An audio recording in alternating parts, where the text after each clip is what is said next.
जय श्रीराम. दिनांक 2 मे रोजी अन्नपूर्णा माता मंदिरामध्ये जे घाणेरडं कृत्य घडलेलं आहे ते केवळ मूर्तीची विटंबना नाहीये, तो आपल्या श्रद्धेवर, आपल्या धर्मावर, आपल्या अस्तित्वावरती केलेला हल्ला आहे. आणि म्हणून आपण आता शांत बसून चालणार नाही. उद्या दिनांक 5 मेला सकाळी 11 वाजता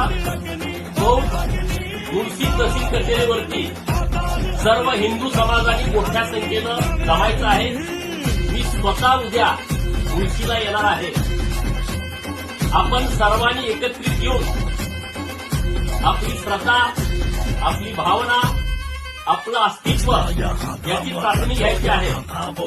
कायदेशीर मार्गानं ज्यानं हे जिहादीनं नीच कृत्य केलं